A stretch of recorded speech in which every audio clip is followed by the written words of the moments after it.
Meu nome é George Dantas, sou arquiteto e urbanista e professor de Teoria e História da Arquitetura no Departamento de Arquitetura da Universidade Federal do Rio Grande do Norte. Atualmente também coordenador da pós-graduação em Arquitetura e Urbanismo.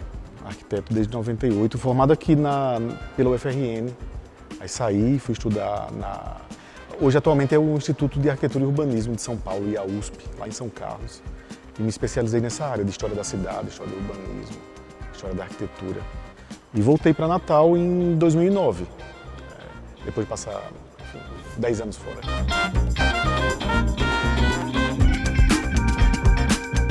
Eu sempre gosto de começar talvez fazendo duas ressalvas. A primeira era chamando a atenção para isso, dessa ideia de que talvez seja melhor falar em arquiteturas modernas, em arquiteturas modernistas, as várias linguagens que vão sendo construídas desde o início, final do século XIX, se a gente pensa no contexto europeu, né? Mas principalmente ali com as vanguardas dos anos 10, anos 20. É óbvio que temos algumas características predominantes, mas é possível falar assim, em arquiteturas modernistas, né? Várias linguagens que têm, obviamente, um núcleo comum, mas que elas foram forçosamente se adaptando quando essa nova linguagem que vai sendo concebida, ela se espalha pelo mundo, ela sai do seu núcleo original de formação ali na Europa mais central, né? França, Itália, os países germânicos, enfim. Eu gosto muito de uma frase também de um autor inglês, o Alan Cochrane, que ele vai dizer assim, que o que define a arquitetura moderna é uma nova concepção de espaço e a estética da máquina. Uma estética mecanicista, até se a gente quiser. Isso na origem, né? Obviamente na origem, quando se colocam essas novas questões. Então, tem essa primeira ressalva que eu gosto de fazer para pensar em arquiteturas modernistas. E uma segunda ressalva é essa ideia de que, embora o discurso no início das vanguardas tenha sido, como toda vanguarda, tenha sido muito de ruptura, de ideia de superação, de romper com as tradições, de jogar no lixo as tradições.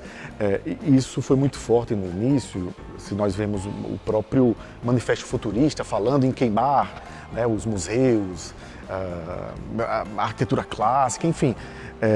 Apesar de todo esse discurso mais forte, anti-tradição, de ruptura, na verdade a gente vai perceber que depois, na sua continuidade, há vários elementos que vão persistir, tanto de composição, né, de pensar a composição das plantas, composição da volumetria, a construção da linguagem mesmo, que vai continuar a utilizar certas lições clássicas mesmo, para pensar o ritmo da arquitetura, né? Esse ordenamento, qual é a linguagem mais adequada para cada tipo de programa.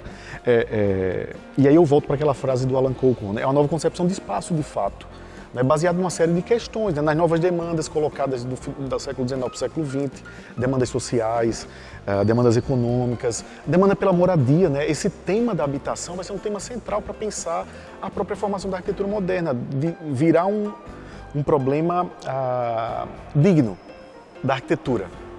É o problema da habitação social, da habitação do operário, da habitação das classes trabalhadoras, né? Vai ser um tema-chave aí, a envolver arquitetos, engenheiros, as pessoas envolvidas com o mundo da construção, de maneira mais abrangente, né? Então tem novas demandas sociais, construtivas, novas lógicas construtivas, novos materiais que vão impor também as possibilidades dessa nova linguagem, né? Vai viabilizar essa ideia de uma nova linguagem. E isso tudo vai levar até a construção de uma nova sensibilidade, do que poderia ser arquitetura, do que deveria ser arquitetura, a paisagem urbana, a cidade, né? As cidades.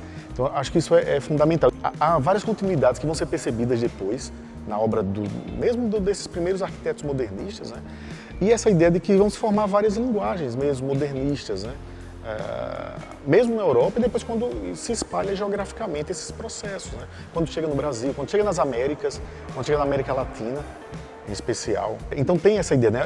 Ajuda a construir uma nova sensibilidade que é marcada por uma série de novas experiências, a experiência da grande cidade, da velocidade, dessa vida, né? Dos estímulos sonoros, do que significava viver nas grandes cidades, e aí pensar o que é a grande cidade da virada do século XIX para o XX, né? Desde as grandes cidades europeias, como Berlim, Londres, Paris, mas também cidades que estão passando por transformações enormes na América Latina, Buenos Aires, Rio de Janeiro, São Paulo na sequência, em menor escala, mas também passando por muitas dessas novas questões, Recife, Salvador. Natal vem em outro contexto, né? Natal era muito pequena ali no início do século XX, tinha 16 mil habitantes em 1905, vai ter 30 mil habitantes em 1930. Mesmo assim, várias dessas questões aparecem, né? Do automóvel, essa arquitetura desses novos tempos, do deslocamento, da velocidade. Há essa sensibilidade modernista, do qual a arquitetura vai se nutrir também, ela passa muito por isso, por esse entusiasmo pela velocidade. E isso vai marcar a arquitetura, vai marcar o urbanismo também, né? Para falar em arquitetura modernista, sejam os 5 pontos do Corbusier. É uma codificação de uma linguagem básica para construir, né? Que seria a ideia dos pilotis, né? Essa ideia que você tem um pilotis que você eleva o edifício do solo, libera o solo. Era um pouco, né? As janelas em fita, né? Essa janela longitudinal, corrediça, né? Que a gente fala em janela em fita. Talvez do ponto de vista compositivo, o elemento mais fundamental seria o terceiro elemento, a ideia da estrutura independente. Né? E aí, que a estrutura independente é o sistema estrutural que permite adaptações diversas. Você tem um esqueleto e que ele pode abrir, fechar, se expandir, né? É uma ideia de módulo. Né? E era um esqueleto não bidimensional, mas tridimensional. Isso é mais importante. E como consequência da ideia da estrutura, da planta livre, da estrutura livre, da estrutura independente, perdão, né? Ela está relacionada. A estrutura independente é a planta livre. Né? E como consequência a gente vai ter a fachada livre, como um quarto ponto. Né? Quer dizer, a fachada não está mais amarrada à lógica estrutural interna. Ela pode ser um elemento compositivo autônomo, independente. E por fim, o quinto aspecto dos 5 pontos que o Corbusier vai definir nos anos 20 ainda, é a ideia do teto-jardim. A lógica do teto-jardim, né, do teto plano, ela funciona bem. Não à toa, a gente pode até lembrar um dos grandes, é um dos nossos pontos na sequência, né? Mas um dos grandes arquitetos modernistas do século XX, que é o Barragán, Luiz Barragán, fazendo uma obra no México, um país um pouco mais seco, e que vai permitir trabalhar com a tradição desses tetos planos, que já era uma tradição de uma arquitetura mais vernacular, que vem do Mediterrâneo, e que pode se manifestar em vários lugares das Américas também, né? Na América Central. O Barragán vai trabalhar com isso, quer dizer, ele pode combinar um princípio da arquitetura modernista do século XX com um elemento tradicional construtivo do qual ele aprende, né? Vai fazer várias casas incríveis, né? Desde os anos 50, pelo menos. Né? A gente pode lembrar antes, a própria ideia que o Adolfo Luz está chamando a atenção, olha, que a arquitetura, antes de mais nada, é composição de volumes. Então, essa ideia de compor os vários volumes e não mais um receituário formal clássico que diz qual é a ordem dominante, como é que você tem que fazer o ritmo, não era isso. Era, olha, se eu tenho uma sala que tem uma determinada dimensão, ela não precisa aumentar ou diminuir porque a fachada do lado de fora tem que ter uma proporção simétrica. Não, essa composição dos vários volumes funcionais que compõem um determinado programa, edifício, né? Enfim. Vira uma síntese também quando tem a exposição organizada no Museu de Arte Moderna de Nova York, no MoMA, no início dos anos 30, que é feita por vários arquitetos e críticos de arte importantes, que eles viajam para a Europa, veem aquelas muitas experiências que estão acontecendo, aquelas mais clássicas que a gente conhece, Corbusier, Gropius, mas em vários outros países, na própria Holanda, com Peter Ude, na então Tchecoslováquia, enfim, né? Em vários desses locais, várias experiências importantes acontecendo, e eles documentam e montam a exposição nos Estados Unidos que eles vão chamar de arquitetura internacional. E isso vai ser um dos primeiros nomes, talvez até antes de falar em arquitetura modernista, se falava nisso, numa arquitetura ou futurista, e logo depois uma arquitetura internacional, né? Uma arquitetura do movimento internacional, mais racionalista. E aí eles, ao ver aquele conjunto de obras que eles puderam visitar, né? Tanto os projetos quanto as obras, fazendo um tour pela Europa, eles vão apontar para 3 elementos que consideravam fundamentais. Primeiro, essa ideia de que tem um deliberado abandono da ornamentação. Então, é uma arquitetura sem ornamentação. A arquitetura moderna sem ornamentação. Ela abandona essa ideia de ornamentação no sentido do que era a ornamentação de composição da arquitetura clássica, neoclássica, né? O segundo aspecto é a ideia de uma regularidade consciente, mas é inegável o papel fundamental de uma figura como Le Corbusier, né, do francês, como panfletário, como escritor de manifestos, escritor de textos fundamentais, talvez o livro mais importante da primeira metade do século XX, no campo da arquitetura tenha sido dele, por uma arquitetura, que na verdade é uma coletânea de artigos que ele publicava na revista que ele fazia com o primo dele, né, o L'Esprit Nouveau. Essa ideia, né, o espírito novo, né, de renovação das artes, enfim. É uma figura-chave, né? Ele que codifica essa ideia dos 5 pontos da arquitetura, faz vários projetos que são, antes de mais nada, projetos manifestos, projetos emblemáticos, como a própria Ville de Savoie, né, que é também um dos projetos mais emblemáticos. E polêmicos também do século XX, a primeira metade do século XX, a sua própria herança. Depois tem toda uma história sobre a degradação do espaço e a sua renovação, mais recentemente. Os arquitetos alemães envolvidos com as experiências de reconstrução das cidades alemãs no contexto pós-Primeira Guerra, nos anos 20, vão fazer muitas experiências importantes do ponto de vista de construção, de novas técnicas e pensando o papel da mulher, o papel do homem, do trabalhador no espaço público, então uma cozinha mais otimizada, né, pensada até nos seus detalhes de como dispor o mobiliário, né? Então tem uma lógica espacial, pensando qual é o papel do homem e da mulher, né, enfim, nessa nova sociedade de informação, para que garantisse mais autonomia, mais liberdade e condições de usufruir a vida pública, né? Então os alemães, Walter Gropius, está envolvido com um projeto pedagógico e com a própria construção da escola Bauhaus, né? E aí a gente fala escola Bauhaus tanto como projeto pedagógico como um novo espaço de arquitetura. O Hannes Meyer, enfim, esses arquitetos de língua germânica foram muito importantes no início. O Peter Ude na Holanda, o Rietveld. Tem uma nova abordagem aí, né? Então, inclusive, o próprio Rietveld, com sua casa Schroeder, que é muito famosa, né? Que ele explode a lógica do cubo, né? Vai entender que essa arquitetura é uma composição de espaço. Você divide os espaços, você pode ter não mais paredes extremamente firmes, opacas, elas podem ser mais flexíveis, né? Essa lógica, né? O Mies van der Rohe, também outra figura importante, faz projetos muito emblemáticos, né? Eles vão, o Mies van der Rohe e o Gropius vão depois para os Estados Unidos, naquele contexto que vai levar à Segunda Guerra Mundial, né? Muita gente sai da Europa, formam vários arquitetos modernistas nos Estados Unidos, um dos quais acho que vale a pena destacar é o Richard Neutra, né? Com arquitetura na costa oeste dos Estados Unidos. Os Estados Unidos têm uma linguagem muito própria desse modernismo e muito assentado numa figura única, que é o Frank Lloyd Wright. Aí também valeria uma conversa totalmente à parte, só sobre o Wright, né? Eu lembro muito aquele livro do Bruno Zev sobre arquitetura moderna, ele fala em duas grandes tendências, né? Uma é a arquitetura racionalista, que são todos esses, Gropius, Bauhaus, construtivistas russos, Le Corbusier, a gente poderia colocar vários dos brasileiros aí também. E do outro lado, o que ele vai chamar de arquitetura organicista, que é só Frank Lloyd Wright. Ele vai dizer que tem duas grandes vertentes no século XX. Um é Wright e as outras são todos os outros. Tem uma empolgação ali do Zev com a obra do Wright, sem necessariamente dizer que um é melhor do que o outro, mas identificando abordagens diferentes, né? Vamos ter figuras importantes nas Américas, na América Latina, em especial aí no Brasil, inicialmente, a gente pode lembrar, antes de Niemeyer, eu gosto muito de lembrar do Lúcio Costa, porque eu acho que o Lúcio Costa é o grande articulador de um projeto estético de arquitetura modernista para o Brasil.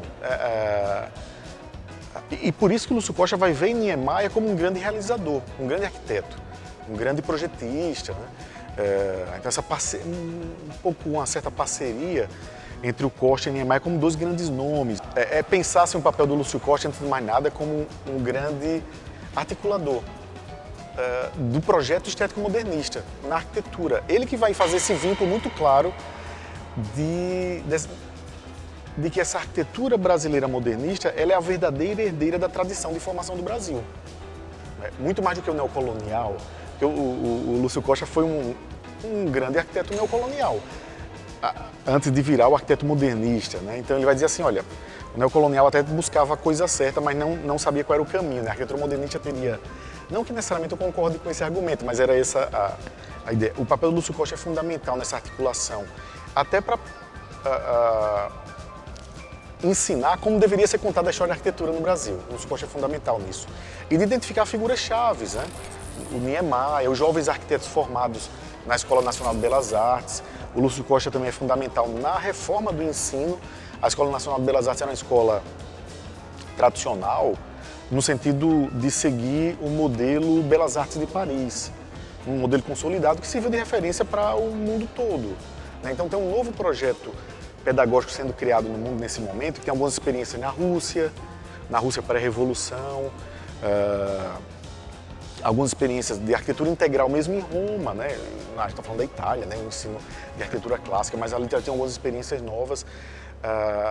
E o Lúcio Costa é uma figura-chave para fazer um novo projeto pedagógico para a Escola Nacional de Belas Artes em 1930 e que vai gerar, né, revolta, muita confusão.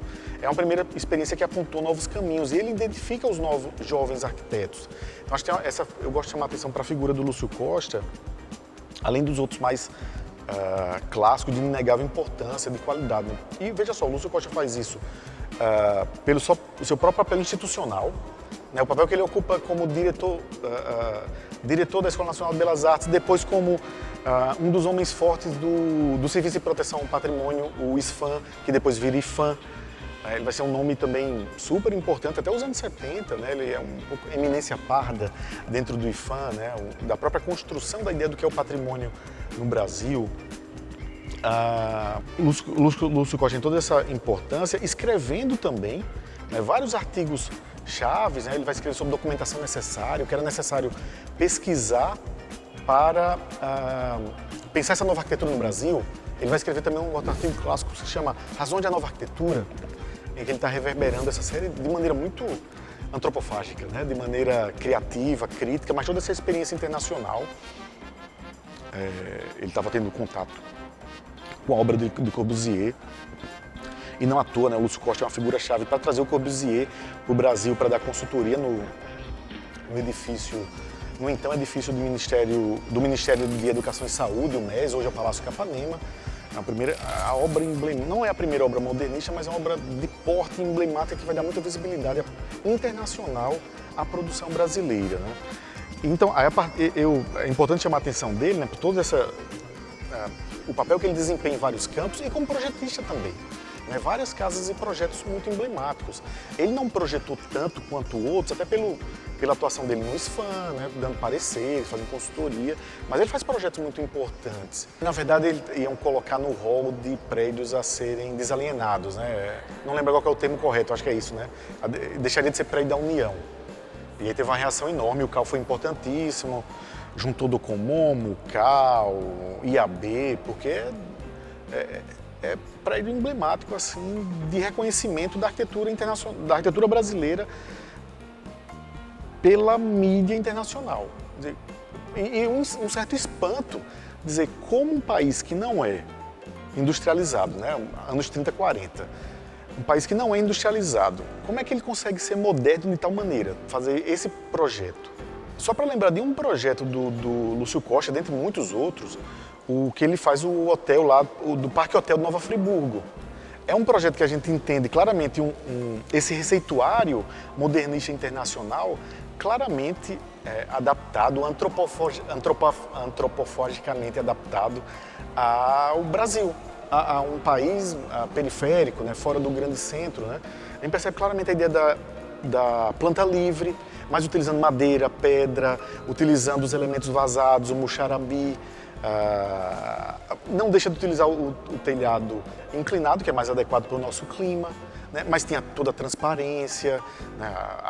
Mais uma vez, a ideia da planta livre e com isso permitindo que ele trabalhe com uma fachada independente. Quer dizer, era claramente mostrando como poderia ser feito essa transposição, essa adaptação, na falta de melhor termo, de um receituário de códigos formais espaciais internacionais e como isso vai ser lido criticamente, transformado em projeto em obra construída, né? Eu acho que o projeto do Parque Hotel Nova Friburgo, que é um projeto final dos anos 40, 48, acho que inaugurado em 51, enfim, ele é muito emblemático.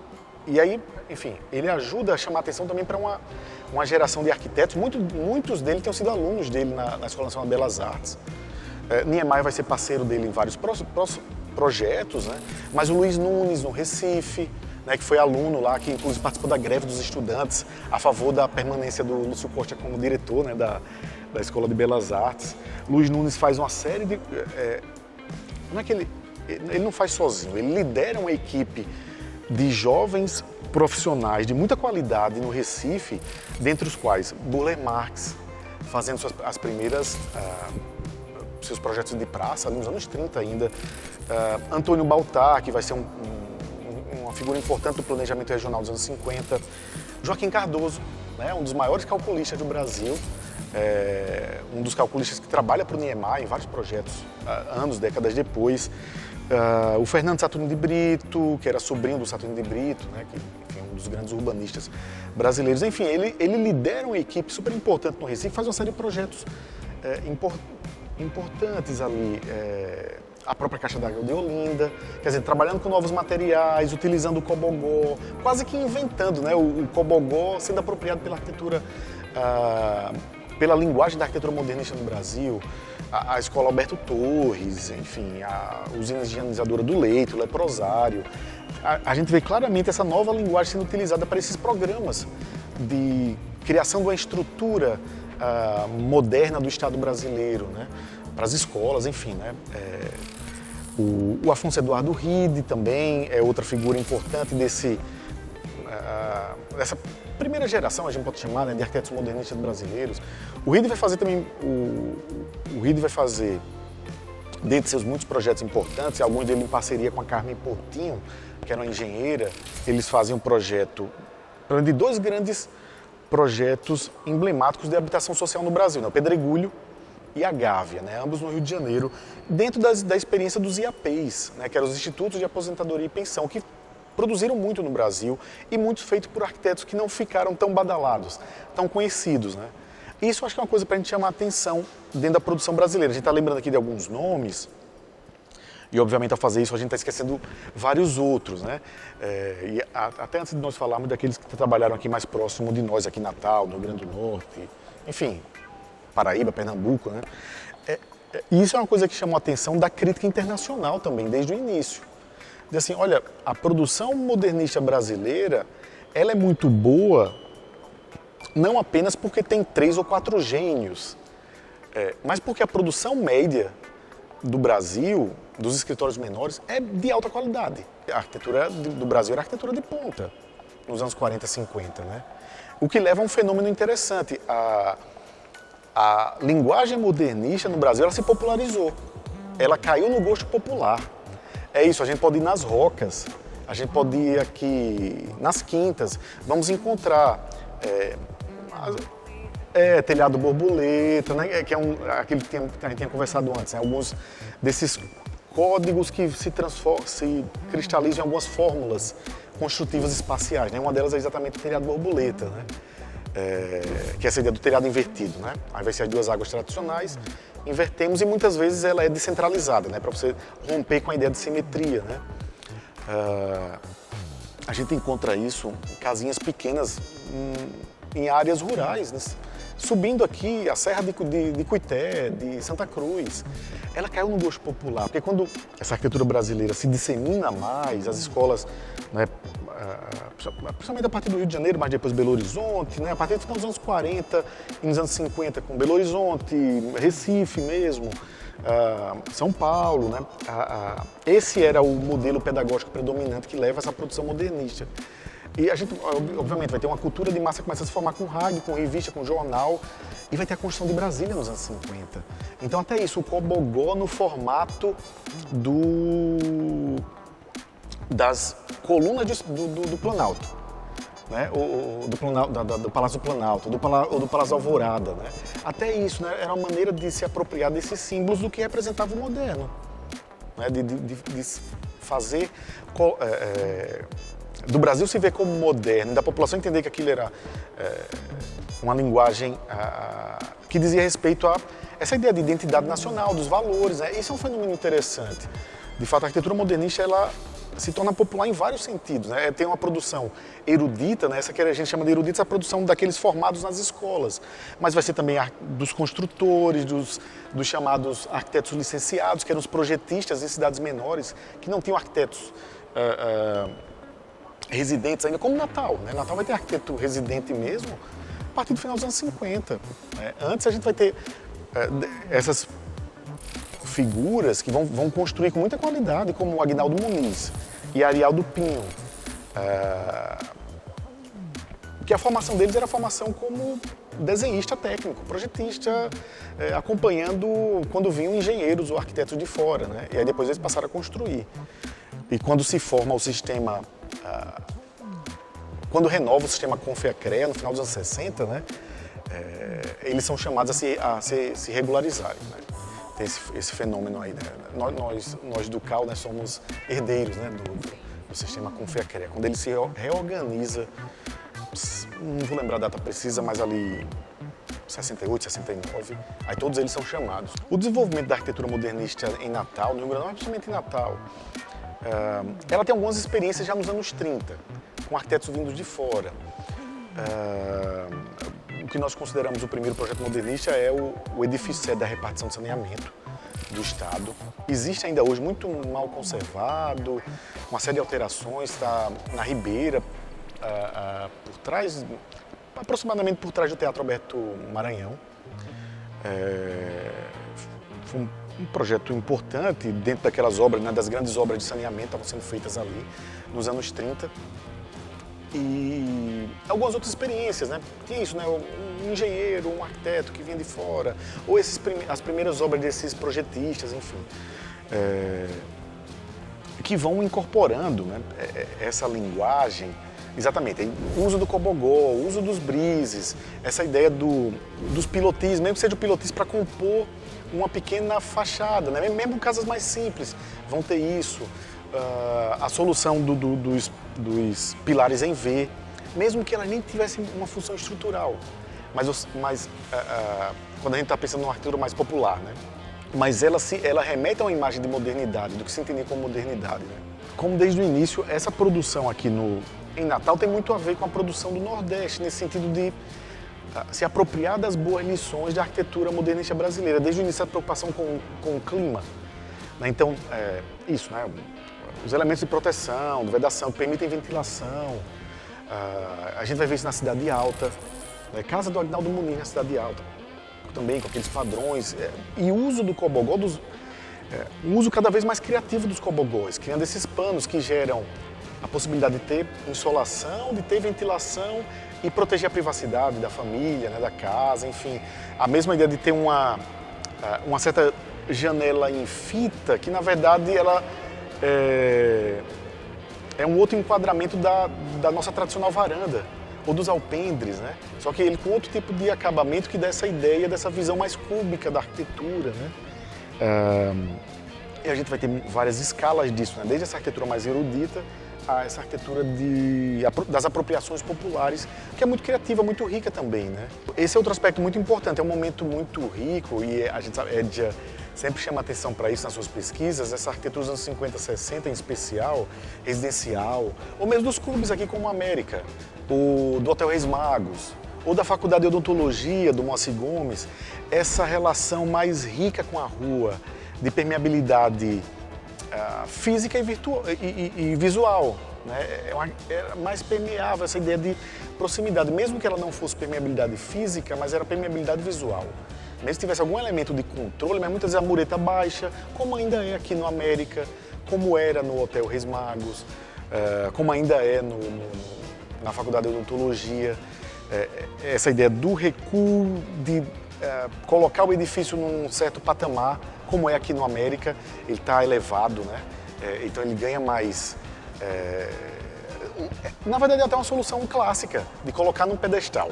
É uma solução da arquitetura neoclássica. A gente encontra coisas no século XVIII e século XIX, mas aqui, obviamente, é outra linguagem, né? A maneira como ele compõe. É o edifício solto no lote, né? A dignidade da volumetria arquitetônica por si só. A gente perdeu essa ambiência aqui no América porque, enfim, o edifício original foi o terreno original, o complexo, né, original do Clube América foi fatiado, né? Não existe mais as piscinas, o terreno aqui na lateral, né, tem o Clube América, colou, enfim.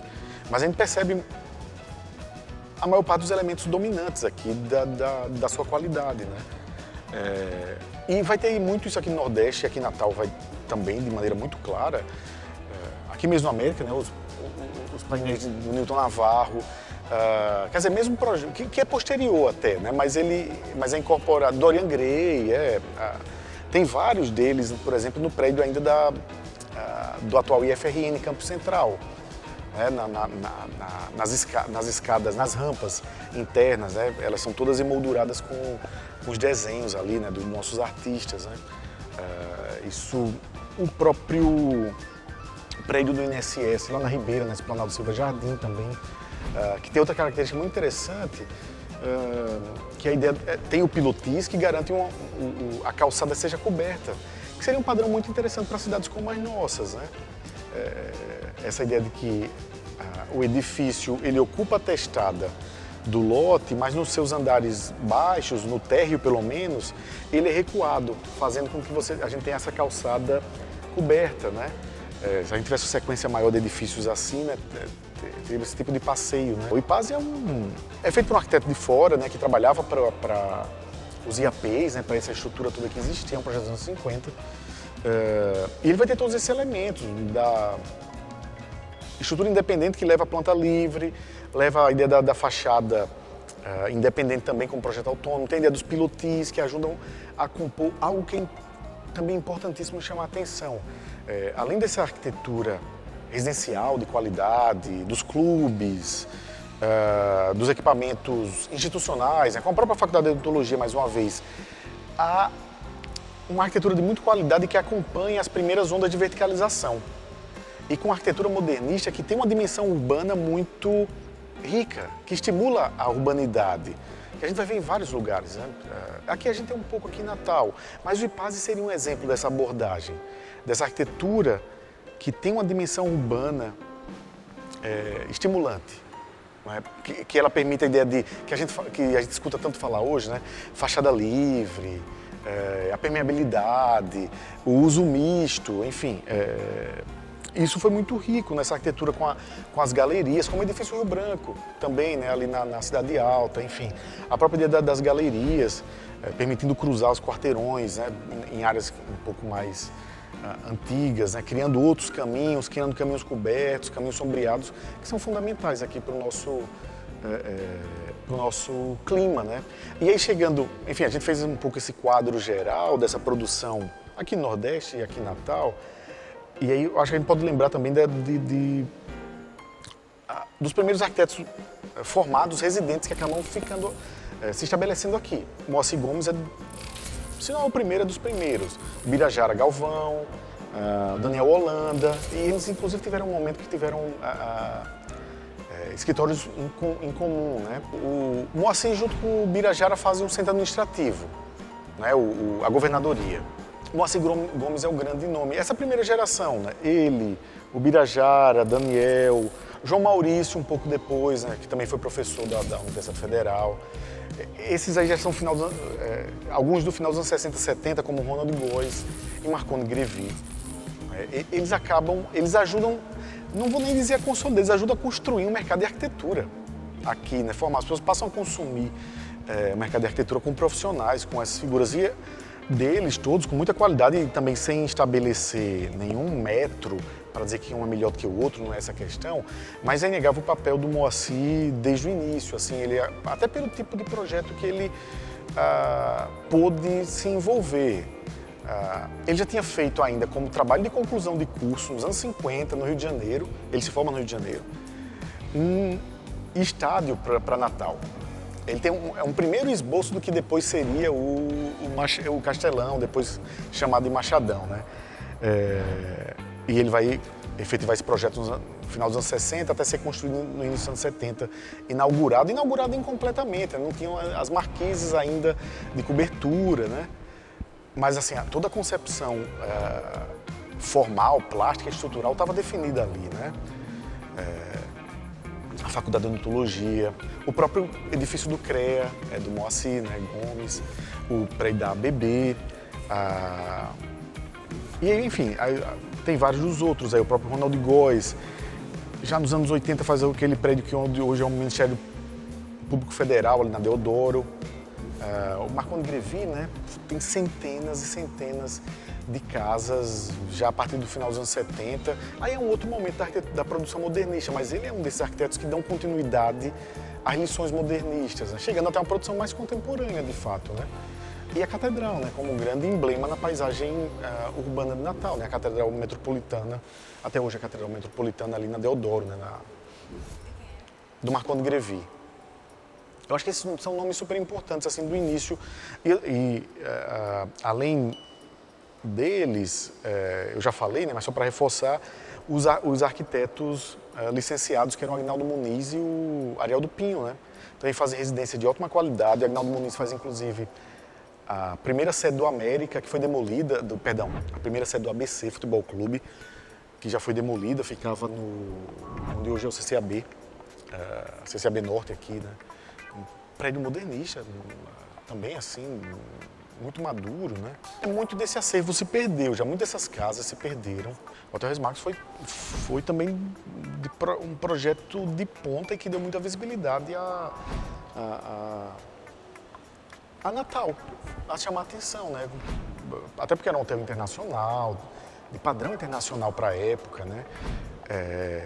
Ele ajuda, a gente discutiu muito isso, né, na questão da tentativa de tombar, de proteger o hotel de alguma maneira. Ele foi importante para estruturar aquela região da Praia do Meio, a ocupação, né? Do ponto de vista urbano, ele foi muito importante. Ele está atrelado a uma política nacional de desenvolvimento vinculada à indústria do turismo. Quer dizer, ele fazia parte de uma rede de hotéis espalhados pelo Norte e Nordeste. E ele como edifício modernista em si, pelo seu valor em si, né? Além do valor dele do ponto de vista cultural, urbano e de apropriação das populações, né? Esse é uma coisa interessante também, quando ele ajuda a consolidar a ocupação da Praia do Meio, ele garante também trabalho direto e indireto para aquelas pessoas que estavam ali, né? Então, muitas pessoas que ainda moram na Praia do Meio, Rua do Motor, Brasília Teimosa, até nas Rocas, muitos deles, os pais trabalharam lá. De autoria de Valdeci Pinto, que era um escritório grande de Recife. Didier Martins, eu não lembro o nome do terceiro, tem 3 que assinam um projeto. É a chance que ele teve de experimentar, trabalhar com esse tipo de volume, né? Em vez de fechar com um U, um C, tinha um terreno grande o suficiente para fazer essa ideia e o que deu muita qualidade e chamou mais atenção ainda para o projeto, né? Essa composição ali dos 3 volumes, né? Esse principal, e principalmente das experiências no Brasil, essa maior liberdade de plástico formal. Aí é mais forte no Brasil, de fato, isso, né? De poder pensar a partir do domínio da tecnologia do concreto armado, essa maior liberdade de plástico formal, trabalhar com curvas, cascas, né, paraboloides, enfim. E aí a arquitetura brasileira vai abusar, no melhor sentido do termo, dessas experiências, né? E o Hotel Reis Magos foi durante muito tempo a referência para a Praia do Meio como a principal praia urbana de Natal, até os anos 80. Né? Depois muda isso para uma consolidação de Ponta Negra, né? E o próprio uso do hotel que vai até 95, 97, quando ele é abandonado. Né? Eu acho assim, a própria demolição do antigo Castelão, Machadão, e a demolição do Hotel Reis Magos dizem muito dessa nossa incapacidade de pensar tanto o moderno como parte do patrimônio e de pensar o patrimônio como parte das estratégias de desenvolvimento urbano. E eu estou falando patrimônio de maneira mais abrangente, né? Tem uma dificuldade de se entender que a arquitetura modernista pode ser patrimônio também, porque ela é muito recente. Né? Inclusive, esse era um dos argumentos utilizados, né? Porque o Hotel Reis Magos não tem nem 50 anos. Mas ele fez 50 anos, né? Durante todo o processo de discussão. Essa é uma questão que é colocada no mundo todo, essa dificuldade, enfim. É uma coisa que nós defendemos. O patrimônio não significa congelamento. Se o projeto é pensado de maneira abrangente, ele pode fazer parte dessas estratégias de desenvolvimento urbano sustentável. A discussão sobre o Hotel Reis Magos no início, a gente tentou recuperar, porque tinha uma discussão dentro da prefeitura de fazer uma operação urbana para a Praia do Meio, Ribeira, articulada, né? E um dos projetos catalisadores seria o Hotel Reis Magos. Então ia ter uma pressão, isso em 2013, da prefeitura para ter uma definição, né? Ou resolve ou faz alguma coisa, então a gente pode inclusive desapropriar para dar a destinação pública. Aí foi quando a coisa... a primeira tentativa de demolição aconteceu, teve reação, né? E teve toda a história que vem na sequência. E uma das coisas que a gente sempre chamou a atenção, assim, pelas características da arquitetura moderna, trabalhar com planta livre, estrutura independente, ela é mais facilmente passível de ter retrofit, de ter requalificação, renovação, porque é a ideia da planta livre. A gente pode pegar esse projeto aqui se fosse outro projeto, né, aqui do América, posso fechar um ambiente, abrir outro ambiente, né? Obviamente, isso tem que ser feito sempre com muito cuidado para entender quais são os valores fundamentais. Né? Isso é uma das coisas que a gente colocava, né? Aqui pela própria característica do América, de ser um clube, permanecer como um clube social, ele perde quando fecha os ambientes do pavimento superior, que olhavam para o salão principal, né? A gente perde essa amplitude da lógica espacial modernista, né? Mas a gente lê aqui, né, toda a volumetria, a sequência da modulação, né? É clara, né? E ela está marcada, está explícita, né? Na lógica de um clube, faz mais sentido ele aberto, né? Realmente ali ficou totalmente, enfim, aí é aquilo, né? Teria que ver que valores fundamentais, que novos usos, né? Mas se perder essa amplitude, perde alguns elementos essenciais desse projeto aqui, né? Perder essa característica de ser um edifício numa espécie de pódio, tá elevado, né? Tem um fosso verde que dá muita... isso, dá uma dignidade clássica ao edifício, né? Se, por exemplo, se aterrasse isso para fazer estacionamento aqui na frente, chegando até aqui na frente. É um exemplo hipotético e absurdo. Perderia muito da qualidade espacial do edifício.